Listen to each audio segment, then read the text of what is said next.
O Anderson, de Cachoeira Paulista, me diz assim: Padre Fábio, se a igreja vive sempre dizendo o que devemos fazer, o que não devemos fazer, o que é bom para nós, o que não é, onde fica o nosso livre-arbítrio? Em escolher, meu filho. Porque quando a igreja diz o que é bom e o que é errado, isso é muito mais que isso, né? Seria muito pobre da nossa parte dizer que a igreja fica dizendo o que é certo e o que é errado. Nós temos coisas muito mais bonitas para propor. É aí que entra. Porque o que é o livre-arbítrio? É a capacidade de escolher entre uma realidade e outra. A igreja não força ninguém a nada, a escolher o certo. Não, ela apenas propõe. A palavra de Jesus é sempre proposta. E você, diante da proposta que é feita, você escolhe. Aí está o seu livre-arbítrio. Errar é exercer o livre-arbítrio. Acertar também é exercer o livre-arbítrio. Depende do caminho que você escolhe. Se você chega numa encruzilhada e você tem ali inúmeros caminhos, o que é o livre-arbítrio? É você poder livremente ir por um deles. Isso é a vida. O tempo todo nós estamos fazendo escolhas. O tempo todo nós estamos descobrindo por qual caminho a gente vai andar.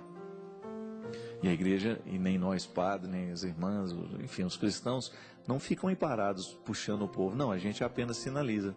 O Padre Zezinho tem uma expressão muito bonita: eu não sou estrada, mas eu sou uma seta que indica qual é a estrada. E aí está a sabedoria de quem já viveu antes de nós.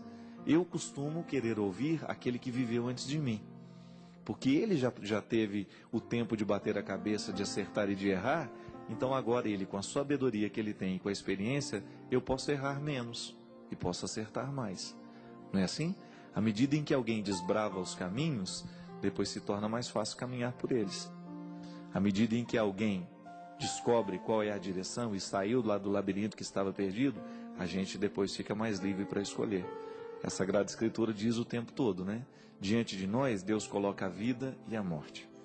Estava contando aqui a história daquele rapaz, acho que foi aqui mesmo que eu contei, daquele rapaz lá em João Pessoa, que aos 20 e poucos anos, embriagado, matou uma família, ao ultrapassar um sinal vermelho, embriagado. É lamentável isso, porque o que esse menino fez da vida? O que esse menino fez da família do outro? Não é? Um processo de destruição terrível para ele e para aqueles que estavam casualmente passando pelo seu destino. E aí que está o grande problema, minha gente. Quando nós fazemos escolhas erradas, muitas vezes as pessoas que estão do nosso lado sofrem com as nossas escolhas. Sobretudo quando a gente é amado. Então quando você vê o pai, a sua mãe reclamando daquilo que você está escolhendo, da droga que você está usando, por exemplo, do álcool que você está ingerindo, do cigarro que você está fumando, da maconha, da cocaína, o que na verdade o seu pai está fazendo, e que você chama de enjoamento, né? Para de pegar no meu pé, ele está tentando orientar você que esse caminho que você está andando não é o melhor.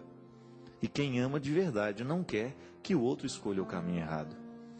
E às vezes um caminho errado que a gente toma compromete uma felicidade inteira. Lembra da história do primeiro e-mail aqui? Da relação sistêmica familiar, onde cada um exerce um papel?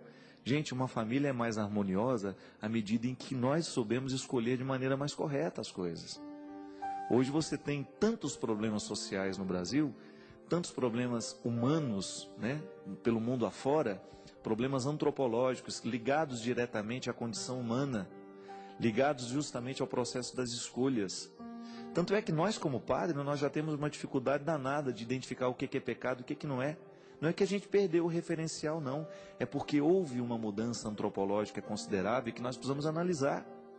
Sabe o que você precisa, por exemplo, para a gente identificar que seja um pecado, é preciso que seja matéria grave e é preciso que tenha tido liberdade. Só que muitas vezes as pessoas, elas não têm mais liberdade, já não passa mais pelo processo de escolha. Ela já não consegue nem mais escolher porque ela está condicionada.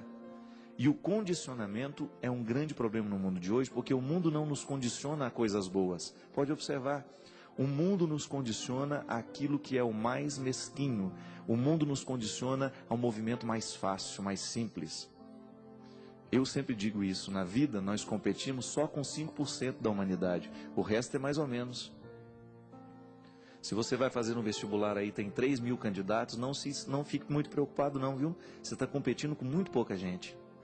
Porque a regra deste mundo, a regra dessa sociedade cada vez mais marcada pela artificialidade, pela superficialidade, pelo pragmatismo, pela solução rápida, está justamente nisso. Condiciona as pessoas a viverem do mínimo. Do mínimo, do mínimo, do mínimo. E aí a gente estuda mais ou menos, a gente sabe mais ou menos, a gente se prepara mais ou menos. Ontem mesmo na entrevista do Gabriel Chalita lá, pastor, né?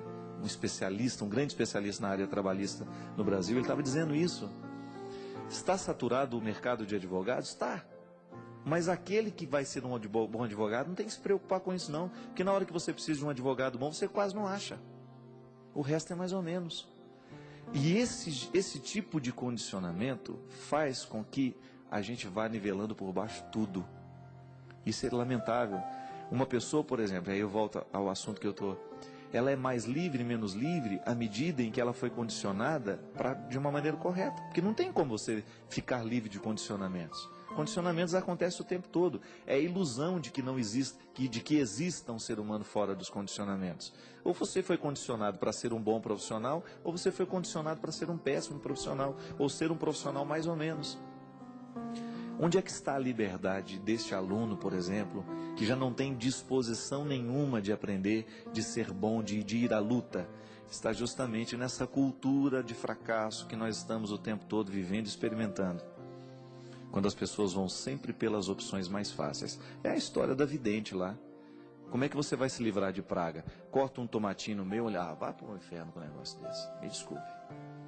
O dia que cortar tomate no meio resolver a vida de alguém... Nós vamos plantar tomate agora e vamos resolver os problemas do mundo. E isso é de uma hipocrisia, de uma mentira tão tenebrosa que dá vontade da gente sair quebrando a televisão. Porque muita gente está sendo enganada por causa do nível social lá embaixo. Porque, gente, qualquer pessoa que faça um pouquinho o exercício da inteligência vai desligar a televisão numa hora daquela, porque aquilo é uma afronta à inteligência da gente. Você esparramar água azul pela casa vai te livrar dos encostos e vai te livrar das bruxarias, dos mulambos, já estava falando, chama mulambo. Mulambo lá em Minas, mãe, quando a pessoa trabalha o dia inteiro fica cansado, né? Pois é, o mulambo lá é alguém que morreu e está infernizando a vida do outro. Gente, isso tudo é até mesmo um modelo de religião. Você vai ver que existem religiões que mantêm as pessoas na preguiça. Peça e Deus te dará tudo. Imagina. Peça e trabalhe que Deus realiza junto com você. A frase é essa. Não existe religião mágica, não. Não existe essa história de que eu vou cruzar as minhas pernas e Deus faz tudo por mim, não. Olha o milagre das bodas de Caná. O tempo todo Deus está solicitando a participação humana. Olha que gesto bonito que Jesus tem de fazer a saliva, o barro. Olha o gesto humano de cuspir na terra, de fazer barro e depois colocar nos olhos daquele homem. Ele poderia muito bem colocar a mão na cabeça daquele homem e mandar embora ele curado. O gesto de fazer barro significa labor. Precisamos trabalhar, senão a cura não vem não. Senão o resultado não acontece.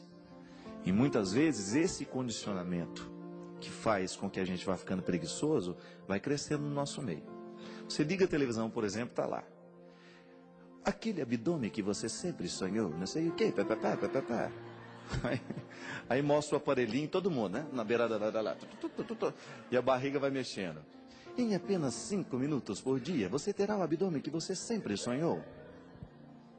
Pelo amor de Deus, a pança desse tamanho, e coloca aquele negócio, hipertrofia, vai jogando o músculo para fora. Quanto mais você faz, mais barrigudo fica. Primeiro tem que emagrecer para depois ter abdômen trincado, não é assim, professor Nelson, meu amigo Nelson? É assim, não adianta. Pode observar, a televisão está o tempo todo nos dando soluções mágicas para problemas que não tem soluções mágicas. Imagina, aí a pessoa compra o aparelhinho, coloca na barriga e vai uma bacia de pipoca e vai assistir a sessão da tarde, sentindo seus músculos moverem maravilhosamente. O abdômen que você sempre sonhou mora do outro lado, minha filha. Vai ter 3, 6 meses para você emagrecer, para chegar lá. Só que nós não queremos a solução fácil. Não queremos, não. Aí depois tem todos os aparelhos que resolvem o problema da sua vida. E interessante que todos eles você dobra e põe debaixo da cama. Daqui a pouco tem que fazer uma cama que tem essa altura para caber tudo que a gente vai colocar.